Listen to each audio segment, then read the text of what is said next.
KBS 라디오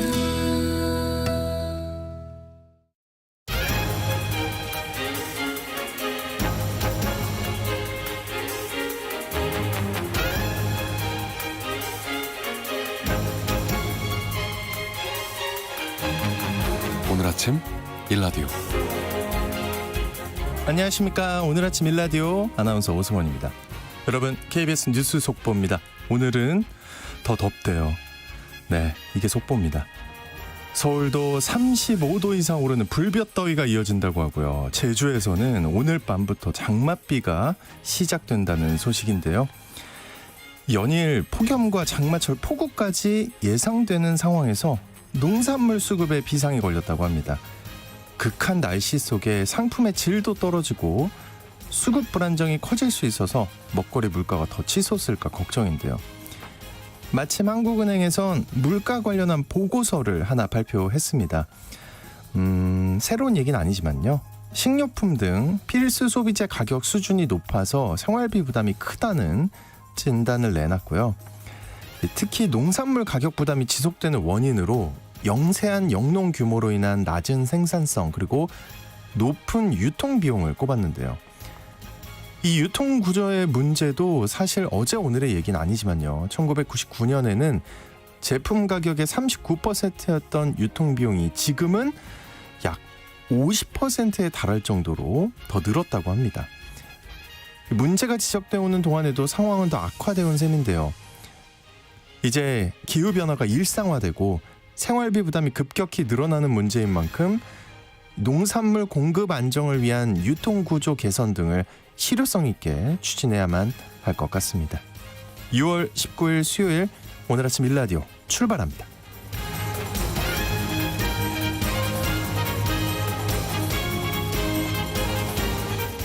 네, 모두들 잘 주무셨는지 모르겠네요. 여러분 다 굿모닝이고요. 오늘 아침 일라디오 이 시간은 물론 KBS 일라디오의 모든 프로그램은 유튜브, KBS 일라디오 공식 채널이나 모바일 콩 어플리케이션을 통해 실시간으로 함께 하실 수 있습니다.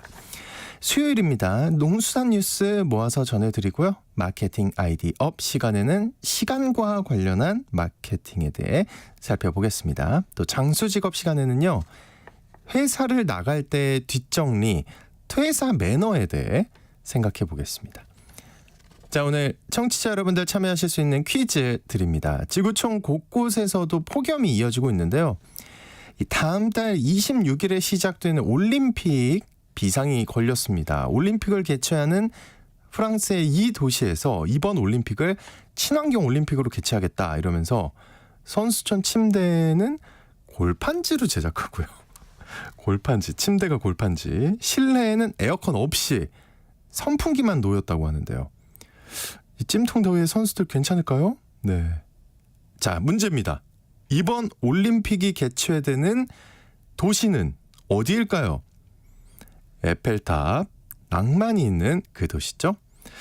가보고 싶어요. 네. 추첨을 통해 농촌진흥청에서 제공하는 웰빙 혼합 잡곡 세트를 한 분께 향긋한 커피를 드실 수 있는 모바일 커피 쿠폰을 4분께 드리겠습니다.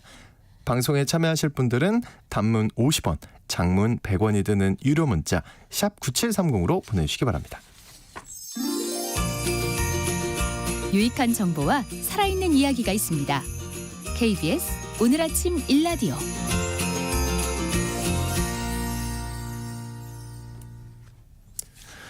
네, 농수산 뉴스 시간입니다. 농어민신문의 이진우 기자님 연결하겠습니다. 안녕하십니까?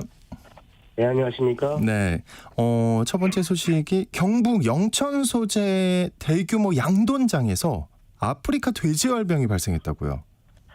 그렇습니다. 지난 15일입니다. 영천 소재 양돈 농장에서 아프리카 돼지열병 양성축이 확인되면서 긴급 방역 조치가 이루어졌는데요. 이 농장은 2만 5천여 마리 가량의 돼지를 사용하고 있는 것이고 또 영천 말고도 다른 지역에도 양돈장을 운영하고 있는 것으로 알려지면서 방역 당국이 긴장감을 좀 더했습니다. 네. 축주가 어미돼지 폐사가 발생되는 것을 보고 15일에 신고를 했고 동물위생시험소에서 14마리를 검사한 결과 13마리가 양성축으로 확인됐습니다. 근데 여기가 워낙 큰 규모고 그 방역대 내에도 양돈장이 있어서 걱정이 컸을 것 같은데 상황이 어떤가요? 일단 이제 경북도가 의심 신고가 접수되자마자 초동 방역팀을 현장에 투입해서 출입 통제에 들어갔고요. 17일 22시까지 48시간 동안 이동 제한 명령도 내려졌습니다. 그리고 물론 해당 농장에는 방역 조치가 시행됐는데요. 네. 그러면서 발생 농장 반경 10km 이내 양돈장이 5곳 정도 있었는데 여기에 대해서 정밀 검사가 진행이 됐습니다. 그런데 어제 농식품을 확인해보니 추가적인 특이 사항은 없는 것으로 그렇게 나타났다고 합니다. 다행이라고 생각이 드는데요. 그런데 이제 보통 날이 뜨거워지면 바이러스가 활동을 잘 하지 못하는 것으로 알려져 있는데요. 이 30도를 오르내리는 상황인데 발생을 했네요. 그렇습니다. 이 방역 당국에서도 이 아프리카 돼지열병이 발생하는 것은 이제 계절과는 관계가 없다 이렇게 가지고 있는 입장인데요. 이게 2019년도에 처음 발생했을 때는 주로 이제 가을철에 발생했습니다. 그때 발생 시기 가을이었기 때문에 그렇습니다. 그런데 2023년도부터는 보면은 연중 발생하는 양상을 보이고 있는데요. 건수를 살펴봐도 이게 나타납니다. 2019년부터 2024년까지 총 41건이 발생했는데 봄에 6건, 여름 6건, 가을에 23건, 그리고 겨울에 6건으로 이제 나타나면서 가을이 많긴 했습니다. 그런데 2023년부터 현재까지를 보면은 봄에 6건, 여름에 6건, 그리고 가을에는 1건, 겨울에 6건으로 이렇게 가을이 제일 적습니다. 결론적으로 본다면은 지금은 상시적으로 발생할 수 있다 이렇게 보셔야 될 것 같습니다. 그러네요. 봄, 여름, 가을, 겨울을 가리지 않고. 근데 이 질병을 전파시키는 것으로 보고 있는 멧돼지에서도 바이러스가 지속적으로 검출되고 있는 상황이라고요. 이것도 마찬가지입니다. 2019년 10월에 연천 접경 지역에서 야생 멧돼지에서 이제 바이러스가 검출된 후에 현재까지 총 4,075건, 45개 시군구에서 바이러스가 확인이 됐는데요. 이 남쪽으로만 놓고 보면은 안동, 청송, 포항, 영천, 의성, 그리고 부산에서까지도 이제 확인이 된 바 있습니다. 그러니까 태백산맥을 따라서 쭉 이제 확인이 됐다 이렇게 보시면 될 것 같은데요. 더욱이 보면은 지금 같은 경우는 이제 아프리카 돼지열병 안전구역은 없다 이렇게 보시고 농가들도 더욱더 철저한 대응을 해야겠습니다. 특히 의심 증상이 보이면은 뭐 농장 내 가축이나 차량, 인력 등의 인력은 반드시 바로 중단하고요. 방역 당국에 즉시 신고하셔야겠습니다. 네, 그래야 되겠습니다. 근데 그 증상이요, 어떤 증상이 나타나는 건가요? 일단 바이러스 질병이어서요, 열이 나고요, 식욕 부진이나 유산, 폐사 같은 증상이 이제 의심 증상이 나타나게 되는데요. 이런 경우에는 아무리 농장 단위에서 방역 시설을 철저히 갖추고 또 철저하게 방역을 하고 있다고 하더라도 즉시 일단 해당 시군이나 동물위생시험소에 신고를 하시는 게 좋습니다. 그리고 이 가축 전염병 통합 신고 전화번호도 있는데요. 1588-4060으로 전화를 하셔도 됩니다. 네, 1588-4060. 근데 이런 일이 발생하면 보통은 돼지고기 가격이 좀 뛴다고 느껴지는데 어떤가요? 여름철 성수기를 지금 맞고 있습니다. 그래서 돼지고기 경락 가격은 그간 조금씩 오르고 있는 상황이긴 한데요. 지난 10일 같은 경우에는 탕박 기준으로 해서 킬로그램당 경락 가격이 5,790원 정도였습니다. 이게 12일과 13일에는 6,000원 정도로 올랐다가 17일입니다. 17일은 6,200원대를 기록하기도 했는데요. 다시 18일 같은 경우는 6,033원으로 6,000원대 다시 또 좀 떨어진 상황입니다. 6월 기준으로 돼지 사육 마리수 전망치가 1,210만 마리 정도 되니까 해당 농장의 돼지가 처분된다고 하더라도 이 돼지 가격에 영향을 미칠 정도의 수준은 아니고요. 다만 지금 상황은 돼지고기가 이제 성수기로 이제 접어드는 시점이라는 점을 감안할 때 경락 가격은 조금은 더 오를 수 있다 이렇게 보이는 상황입니다. 그렇군요. 불법 수목 진료 행위를 근절하겠다면서 산림청이 또 지자체와 함께 집중 단속에 나선다는 소식 들어와 있네요. 그렇습니다. 7월 말까지 합동 단속을 진행을 하는데요. 나무병원으로 등록하지 않고 수목을 진료하는 행위를 하면 적발된다고 합니다. 이번에는 생활권 녹지 환경에서 수목 진료가 이루어지는 아파트 등의 공공주택 단지 내에 적용 수목과 학교 수업 그리고 수목 진료를 실시하는 나무병원을 대상으로 단속을 벌이는데요. 수목 진료 사업 실행 주체의 적정성 여부, 그리고 수목 진료 적정 기술자 보유 여부, 그리고 자격증 대여 등과 같은 수목 진료 전반의 위반 사항에 대해서 단속을 할 계획이라고 합니다. 근데 모르는 단어가 나왔는데요. 나무 의사라는 용어가 생소한데 설명 좀 해주세요. 이 수목 진료 관련 분야 전공자나 아니면 수목 치료 기술자 중 경력자 그리고 산림 조경 분야의 자격 소지자가 필수적으로 나무 의사 양성 기관에서 교육을 이수하고 나서요. 시험에 합격하면은 나무 의사 자격증을 취득을 할 수 있다고 합니다.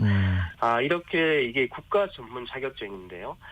이 나무 의사 자격증이 있어야지 나무 병원을 개업하거나 그 병원의 직원으로 취업할 수 있는데요. 이 시험이 올해로 벌써 10회째 시행이 되고 있다고 합니다. 저도 이제 잘 몰랐는데. 네. 그리고 또 산림청에 따르면은 지난해 같은 기간에도 이런 단속을 벌였는데요. 총 12,573개소를 계도 단속을 했고 나무 병원을 등록하지 않고 수목 진료를 한 24개 업체를 적발한 바 있다고 또 합니다. 마지막 소식입니다. 국내 최대 농민단체인 한국후계농업경영인중앙연합회가 어제 쌀값 안정 대책을 요구하는 기자회견을 열었다고요. 그렇습니다. 세종시 정부청사 기재부 앞에서 산지 쌀값 안정 대책 마련 촉구 긴급 기자회견 이걸 개최했는데요. 골자는 정부가 지난해 수학기에 산지 쌀값 20만 원대 유지에 대해서 올 단경기 계절 진폭이 발생하도록 하겠다고 이렇게 했는데 이 가격이 8개월째 계속 떨어지고 있다며 2023년도 산 쌀 15만 톤을 시장에서 격리하는 특단의 대책을 마련해달라 이런 내용이었습니다. 여러 번 전해드린 것처럼 이렇게 하는 이유가 산지 쌀값이 계속 떨어지고 있다 보니까 올 수확기에 농협이나 민간 RPC에서 농민들로부터 벼를 사들일 때 이 가격이 폭락할 것이다. 이런 우려가 나오고 있기 때문이라고 볼 수 있겠습니다. 네, 농수산 뉴스 지금까지 한국농어민신문의 이진우 기자님과 함께했습니다. 오늘 말씀 고맙습니다. 감사합니다.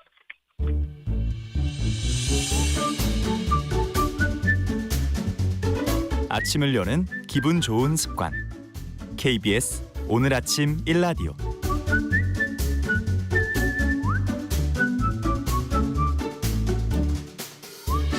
사업하고 장사하는 분들은 늘 어떻게 많이 팔 것인가 이 마케팅 전략과 아이디어에 대해 고민 많이 하고 계실 텐데요. 다양한 마케팅 분야의 전략을 살펴보는 시간입니다. 마케팅 아이디어 오늘도 마이테이스트의 민지영 대표님과 함께합니다. 어서 오십시오. 네, 안녕하세요. 오늘 주제가 시간 관련 마케팅 그죠? 네. 이거 굉장히 궁금한데 먼저 주목할 게 오늘 정식 서비스를 시작하는 헬기 택시요. 네. 두두두두두 이 헬기요. 네. 예. 드디어 이제 우리도 상공을 진짜요? 나르는 이동 수단이 생겼습니다. 엄청 비싼 거 아닙니까 이거? 뭐 예상하셨다시피 비싸긴 해요. 강남에서 인천공항까지 20분 만에 주파할 수 있긴 한데 가격이 무려 1인당 44만 원이라고 하더라고요. 44만 원, 네, 그래서 말 그대로 돈으로 시간을 산다라는 느낌이 드는데 사실 원래 헬기를 일반인이 빌려서 이용을 하려고 하면 보통 이제 한두 시간에 800만 원 이상의 비용을 냈어야 했기 때문에 그에 비해서는 조금 현실화됐다라고 이야기들이 있지만 아직은 그래도 일반인이 저렴하게 이용하기에는 네, 좀 시기상조이지 않나라는 생각이 듭니다. 네, 그래도 우리가 시간을 절약할 수 있는 새로운 이동수단이 생겼다는 점에서 의미가 있다라고 얘기를 하는데요. 이렇게 시간과 비용을 연결시키는 개념이 최근에 소비 트렌드로 떠오르고 있거든요. 예전에는 이제 가격 대비 성능이라는 키워드. 그렇죠. 가성비. 네, 이제 익숙하기도 하고 많이 얘기가 나왔는데 그 이후에는 이제 심리적인 만족도를 중요하게 생각하는 가심비라는 그렇죠. 네, 소비 키워드도 나왔어요.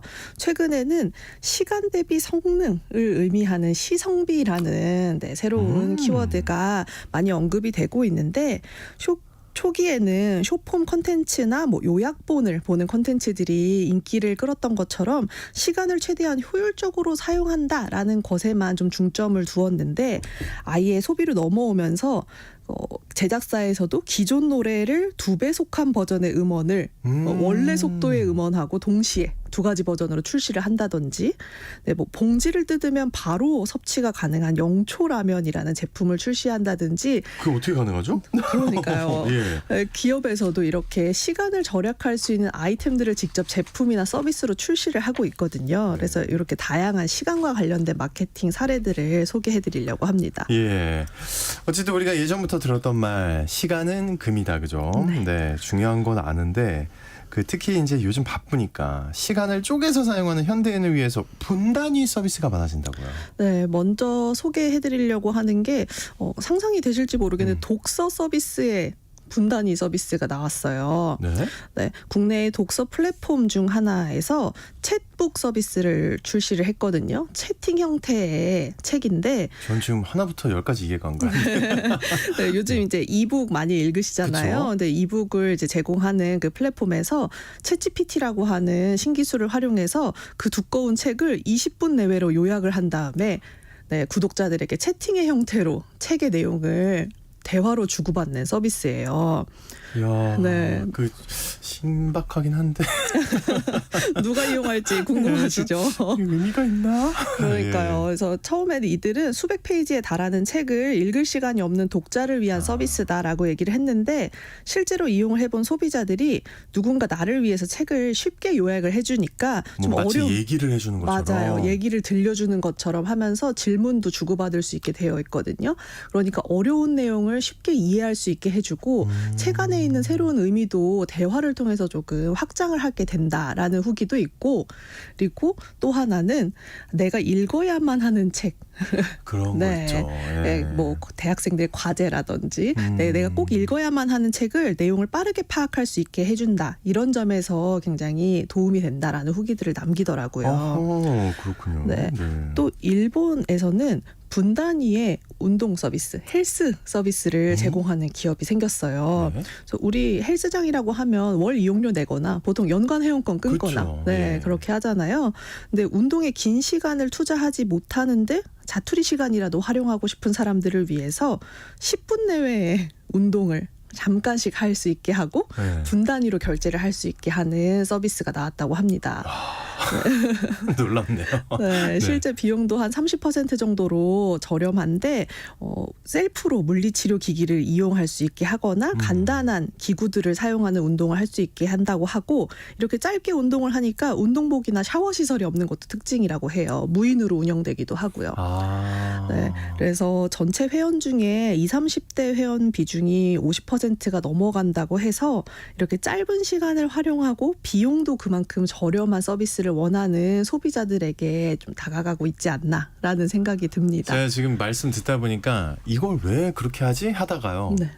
어떤 사람들이 이용할지 알 것 같아요. 그러니까 완전 헬스에 미쳐 있는 사람들, 일명 네. 막 헬창이라고 네. 부르는 사람들 같은 경우 운동 안 하면 미칠라 그러거든요. 맞아요. 그러니까 그 사람들이 급하게 가는 거예요. 잠깐이라도 네. 네, 이용할 수 있게 하는 서비스. 네. 그 사람들이 가서 네. 후다닥 해서 빠르게 한 10세트 정도 하는 거죠. 네. 이해가 됩니다. 맞아요. 예, 그리고 예. 저렴하게 분단위로 결제도 할 수 그러니까요. 있고요. 네네네. 네. 또 이제 짧은 시간만 이용할 수 있는 서비스 외에 동시에 여러 가지 서비스를 이용 가능하게 시간을 절약해주는 미용실이 있다는데 네. 이건 뭔가요? 네, 우리가 미용실에 방문하면 보통 커트 한 30분 정도 네, 걸리고 네. 파마나 염색을 한다라고 하면은 두세 시간 아닙니까? 맞아요. 네. 그렇게 오랜 시간이 걸려서 직장인 같은 경우는 주말 반나절을 또 소비해야 되는 경우들이 있잖아요. 맞네요. 네, 이때 집에 있는 아이나 반려동물들을 케어를 같이 하고 싶은 분들을 위해서 반려동물과 함께 입장할 수 있는 미용실이 생기고 있다고 합니다. 그래서 동반을 해서 되게 괜찮다. 네, 예. 같이 입장해서 부담도 반려동물은 네, 그 공간에서 뛰놀고요. 네, 그리고 그리고 기다리는 시간이 하나도 안 지루하잖아요. 맞아요. 그리고 나는 네, 미용 시술을 받고 예. 네, 또 아기 같은 경우에는 키즈 카페 를 같이 이제 운영하는 미용실들이 있어서 네, 부모님들이 미용 시술 받을 동안 네, 아이들은 키즈 카페에서 즐거운 시간을 보내는 이런 그 복합 공간들이 많이 생기고 있다고 하는데요. 또 특이한 거는 슈퍼 안에 은행을 입점시키는 경우들도 있고요. 슈퍼 안에 반대도 아니고 슈퍼 안에 은행이요. 네, 그 ATM 기계가 아니라 은행 지점을 작게 입점시키는 경우들도 있고 그리고 주류를 판매하는 편의점 편의점이나 작은 마트 옆에 간단한 스낵이나 안주를 파는 그건 이해되죠. 네, 스토어들이 같이 공간을 공유하는 경우들도 많이 생겨나고 있습니다. 그래서 슈퍼은행 좀 이상하지 않나라는 생각을 하셨더라도 네. 고객의 입장에서는 동선을 생각하면 한 번 나가서 장도 보고 은행 볼 일도 보고 이렇게 고객의 동선을 생각하는 그런 협업들이 시간을 아껴주는 사례다라는 개념으로 이런 그 협업들이 많이 생겨나고 있는 것 같습니다. 예, 대충 머리로 그림을 그려봤는데, 예, 뭔지 알 거는 같아요. 그 시간을 사는 개념의 서비스도 인기를 끌고 있는데 대기 시간을 줄이는 서비스나 원하는 시기에 방문할 수 있는 초단기 회원권이 인기라고요. 네, 맞습니다. 저도 개인적으로 웨이팅 싫어하거든요. 음식점에 가서 한두 시간 전 기다리는 진짜 거. 못해요. 네, 너무 네. 어려워서 차라리 예약을 했으면 좋겠다라는 생각을 하는데 왜 그렇게 안 하는지 모르겠어요. 그러니까요. 저도 이렇게 언뜻 이해가 안 됩니다만. 네, 이해가 안 됩니다만 그래도 이렇게 음식점 웨이팅을 원격으로 신청하는 서비스들이 요즘에 제발요. 그거 좀 많이 해줬으면 좋겠어요. 네, 인기가 많이 늘어나고 있어서 이 서비스를 이용하는 식당들도 많이 생기고 있다고 하는데요. 이런 플랫폼들이나 아니면 은행 어플의 모바일 번호표 발급 서비스 이런 식으로 대표적으로 대기 시간을 줄이는 서비스들입니다.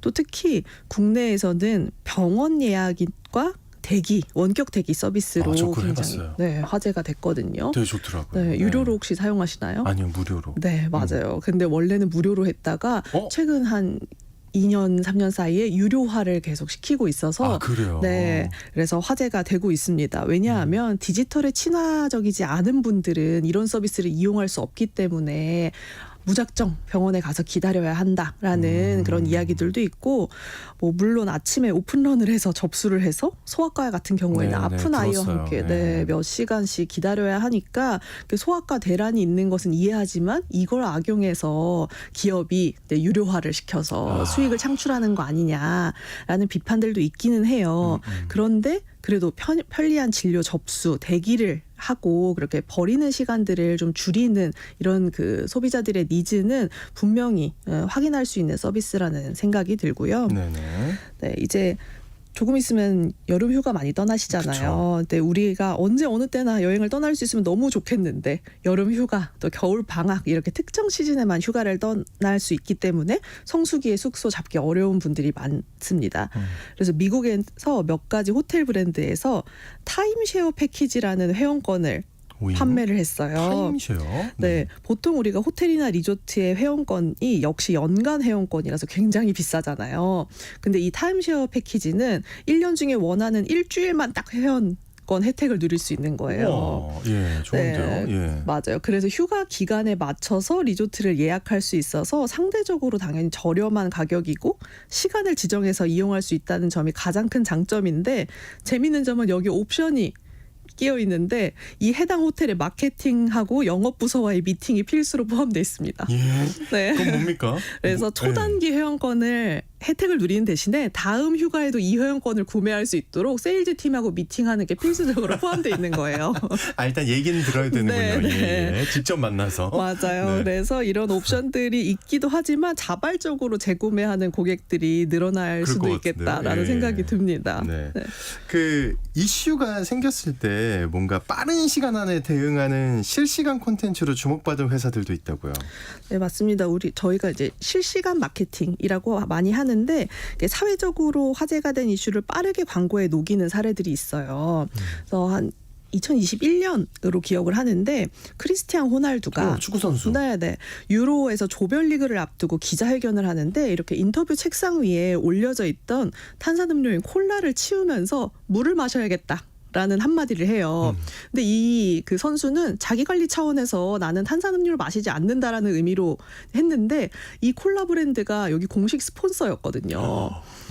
그래서 회사 주가가 4조 5천억 가량이 하락을 했다고 해요. 진짜요? 네, 이 말 한마디로. 야, 완전 역적인데요. 그 회사 입장에서 그러니까요. 보면. 예. 사실 마케팅 비용이 굉장히 천문학적이기 때문에 말이 안 되는 상황인데요.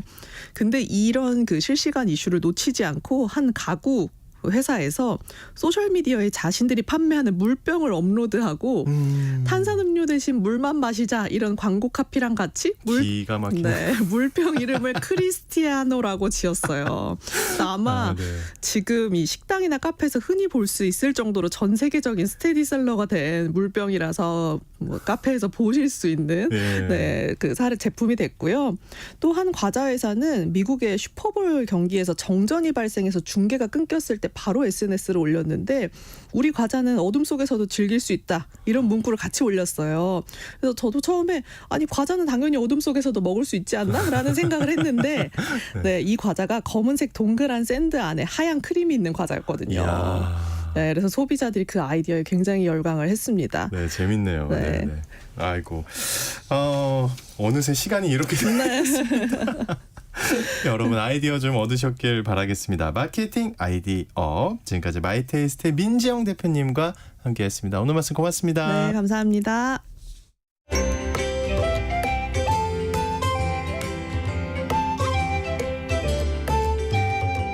상쾌한 하루의 시작. KBS 오늘 아침 일라디오.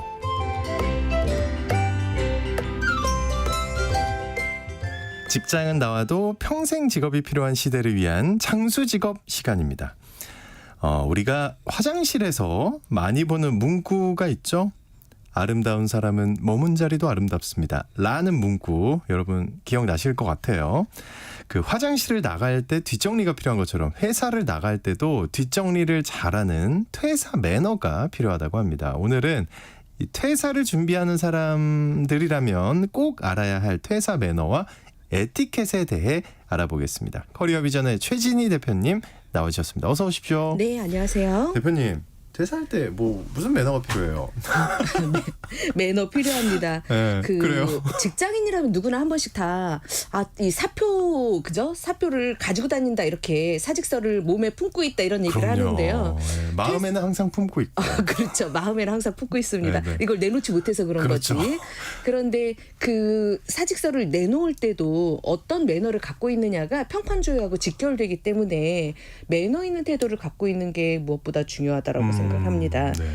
요즘은 그리고 전 직장이나 상사에 대해서도 퇴사자에 대한 평가를 하게 돼 있습니다. 상하관계. 사이트 중에 그런 뭐 스펙터 사이트라는 게 있는데요. 그 평판 조회를 누구나 할 수 있게 하는 조회인데 저희 잠깐만요. 평판 조회를 누구나 할 수 있게가 무슨 뜻이에요? 그러면 온라인 플랫폼이 있습니다. 예전에는 평판 조회 할 때 회사로 전화하거나 아름해서 한다거나 아니면 저와 같은 헤드헌팅 회사를 통해서 그쪽 좀 알아봐 달라거나 이런 경우가 대부분이었는데 지금은 아예 공식적으로 온라인 플랫폼이 있어서 그 사이트에 이 사람이 지원을 할 때 채용 공고를 보고 우리가 잡코리아 사람이나 이런 데 채용 공고를 하더라도 그 기업이 이 사람에 대해서 뭔가 확인을 하고 싶은 거예요. 평판 조회를. 그러면 이 스펙터 사이트에 가서 여기에다 등록해놔라라고 얘기를 해요. 기업 입장에서.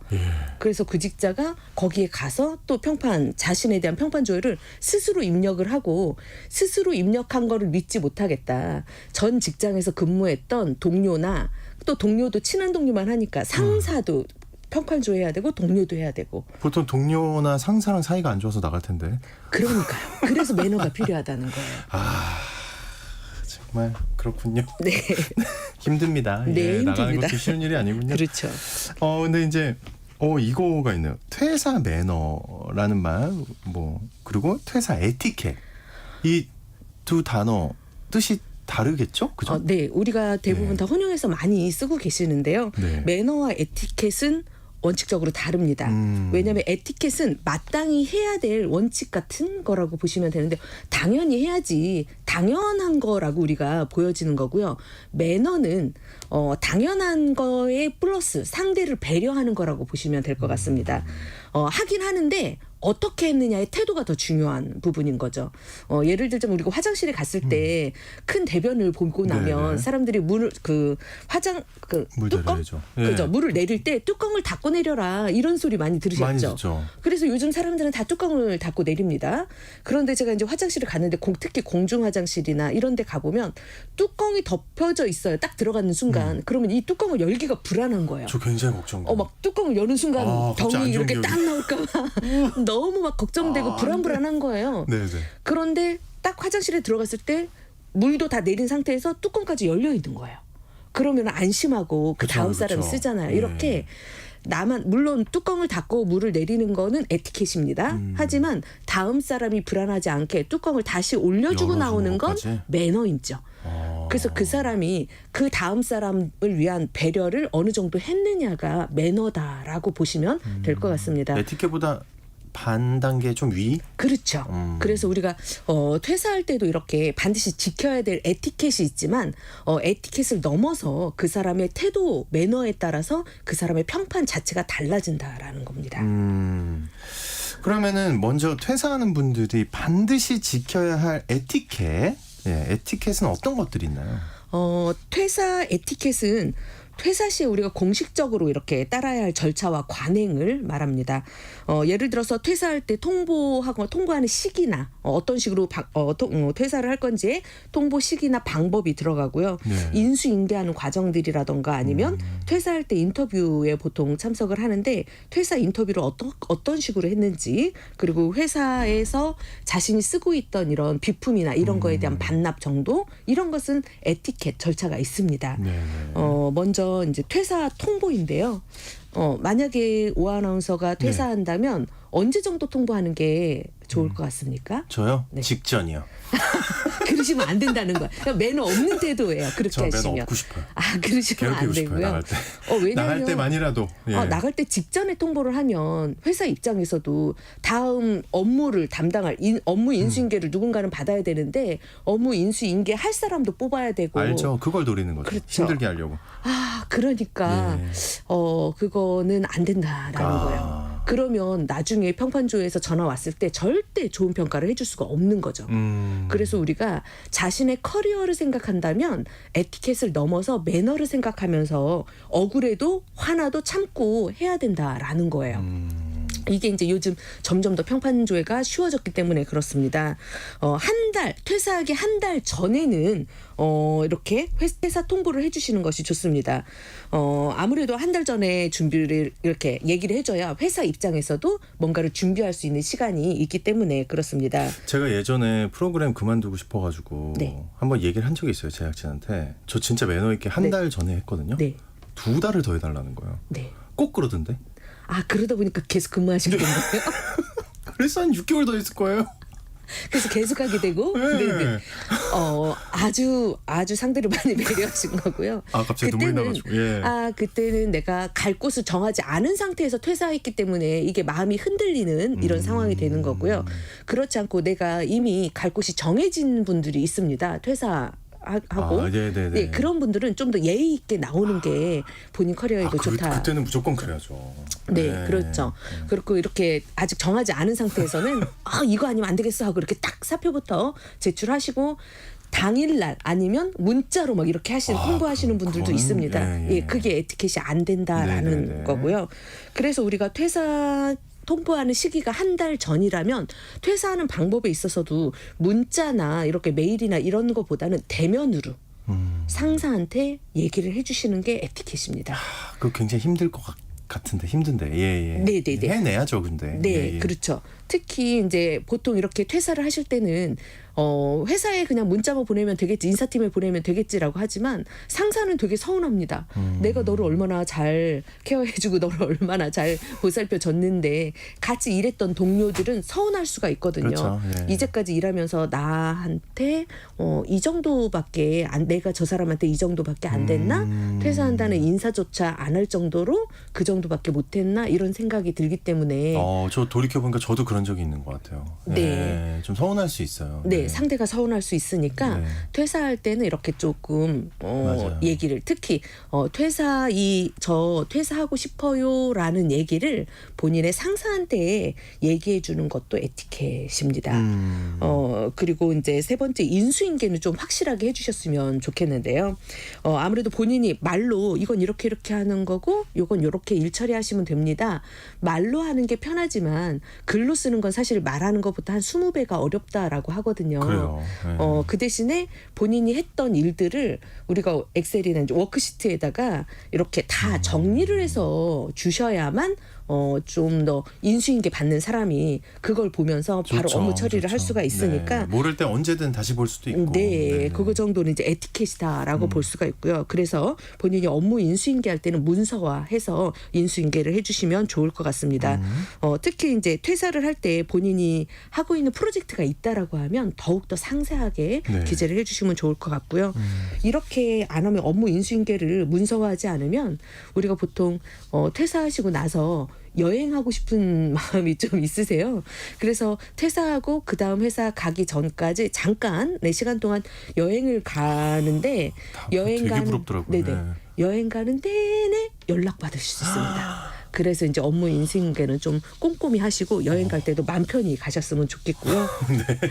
그 너무 싫을 것 같은데 지금. 퇴사를 할 때는 좀 더 진정성 있게 인사팀이나 상사한테 퇴사 사유에 대해서 좀 더 솔직하게 말씀을 해주시고 보통은 뭐 개인적인 사유로 그만두게 됐습니다. 이게 너무 뻔하거든요. 개인적인 사유보다는 좀 더 전문성 있게 본인의 이제 커리어가 어느 부분에서 한계를 느낀다라거나 좀 더 이 회사의 건설적인 도움이 될 수 있는 그런 이유를 대시면 조금 더 좋을 것 같습니다. 그리고 에티켓이니까 본인이 썼던 개인 물품은 잘 정리를 좀 해주시는 게 필요하고요. 마지막으로 비밀 유지 사항이 있습니다. 보통 이게 안 지켜져서 법적으로 소송이 가는 경우도 좀 많이 있는데요. 네. 회사의 기밀 정보나 민감한 사항을 좀 외부에 누설하지 않도록 조심을 해야 되고요. 그래서 퇴사할 때 우리가 서명을 하고 퇴사하기도 합니다. 그래서 이런 의무 사항이 퇴사 후에도 계속되니까 그 부분은 꼭 지켜주셨으면 좋겠습니다.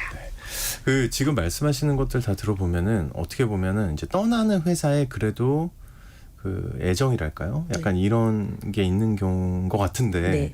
퇴사할 때 기본적으로 이 에티켓을 지키지 않는 분들도 많지 않을까요? 너무 많아요. 그럴 것 같아요. 오 아나운서가 처음에 말씀하실 때 내가 당장 그만두고 싶어서 바로 통보했다 이런 것들. 그러니까 네네. 한 번이라도 그동안 당했던 회사에게 한 번이라도 복수를. 네 맞습니다. 그래서 최악의 비매너 퇴사 유형에 대해서 설문조사를 했습니다. 재밌겠네요. 예. 그랬더니 최악의 비매너 퇴사 유형 1위가 바로 1위? 바로 가요? 갑작스러운 퇴사 통보였습니다. 그렇죠. 예. 저희 언니가 약국을 하고 있는데요. 직원이 아침에 문자로 갑자기 못 다니게 됐다고 이렇게 해서 너무 당황했다라고 합니다. 이거는 정말 비매너 퇴사이기도 하죠. 그래서 갑작스러운 통보가 아니라 한 달 전에 반드시 통보를 해주시는 게 좋고요. 네네. 이거는 법적으로도 문제가 될 수도 있고 한 달 전에 통보하지 네? 않으면 법적으로 문제돼요? 네네 이거는 너무 그 관련해서 법적으로 손해를 끼쳤기 때문에 당장 나오지 않으면 회사 입장에서는 네 손해를 특히 소상공인이나 이런 데서는 손해를 끼치기 때문에 그게 이제 법적인 문제가 발생할 수 있으니까 구직자분들은 본인을 위해서라도 한 달 전에 통보를 해주시는 게 좋습니다. 네. 그러면 예. 그리고 비매너 퇴사 유형 2위가 바로 2위. 업무 인수인계 제대로 안 한 거. 이것도 그 뭐 나가는 마당에 뭐 내가 했던 일 소상하게 알려주기도 싫고. 형식상이라도 매너는 안 갖추더라도 에티켓 형식상이라도 어느 정도 것은 해주고 나오시는 게 좋은 조언이네요. 네네네 네. 어느 정도까지는 해주시는 게 좋습니다. 정말 하기 싫어도 기본적으로 해야 될 거 있잖아요. 조금 빼놓더라도 네네네. 기본적으로 해야 될 건 써놓고 나오시는 게 좋을 것 같고요. 세 번째 유형은 근태 관리나 업무 태도가 불성실한 것. 퇴사하겠다라고 하면 그 다음부터는 업무 인수인계 하고 나서는 프로젝트 관련해서 이제 책임지려는 태도가 아니라 뭐 업무 인수인계장 보시면 되는데요. 이런 식으로 이제 태도가 좀 불성실한 경우를 3위로 뽑았고요. 4위는 동료 직원들에게 이직을 너도 퇴사해 이렇게 권유하는 유형이 3위로 너무 재밌는데요? 뽑혔습니다. 그리고 다 제가 하고 싶은 것들이에요. 네 마지막 5위가 네. 바로 회사 기밀이라던가 내부 자료 등을 유출하는 경우가 5위로 꼽혔습니다. 네. 그럼 이제는 이제 보너스 타임이라고 저는 생각을 할게요. 네. 멋지게 퇴사하려면 어떤 매너를 보여야 할까요? 매너는 에티켓과 다르게 상대를 배려하는 행동이라고 했잖아요. 그렇기 때문에 퇴사하는 과정에서 기업이나 같은 동료들을 배려하는 태도를 보여주셔야 되는데요. 퇴사를 하더라도 퇴사 일정을 회사나 동료와 조율을 해서 퇴사를 하는 이런 태도가 중요합니다. 저 언제까지 다니겠습니다. 이게 아니라 회사 입장에서 언제까지 해주시면 안 되겠냐라고 이렇게 물어보실 텐데 네, 그때 서로 조율하는 태도를 보이시면 좋겠습니다. 안 되는데요. 이거보다 그러면 제가 언제까지는 반드시 해야 되니까 중간에 조정을 그럼 하루라도 이틀이라도 요런 때까지는 괜찮을까요? 라는 모습을 보이는 게 중요할 것 같고요. 두 번째는 사표가 아니라 출사표를 던지셨으면 좋겠습니다. 그 무슨 말이에요? 사직서에 보통 개인 사유로 일신상의 사유로 퇴사한다라고 하잖아요. 네. 근데 사직서에 어떤 내용을 담느냐가 상사를 감동시키거나 대표를 감동시킬 수가 있습니다. 제가 예전에 이제 기사에서 본 것 중에 좀 기억에 남는 기사 중에 하나가 사직서를 본인이 다시 보니까 그 사직서에 본인이 최대한 예의를 갖춰서 했는데요.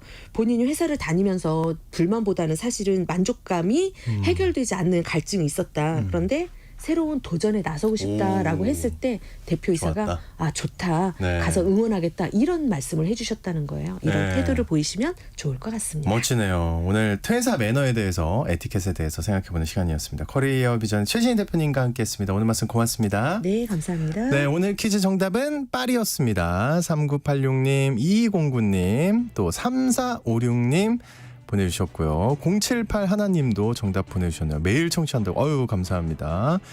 건강 잘 챙기시고요. 중복 당첨 여부 확인 후에 홈페이지에 당첨자 올려놓도록 하겠습니다. 무더위 조심하시고요. 전 내일 다시 돌아옵니다. 여러분 모두 건강한 하루 보내세요.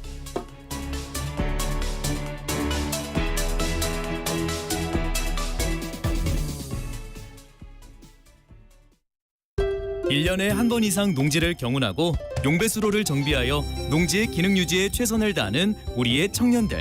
영농이 불가능한 폐경지를 제외하고 직불금을 신청하는 우리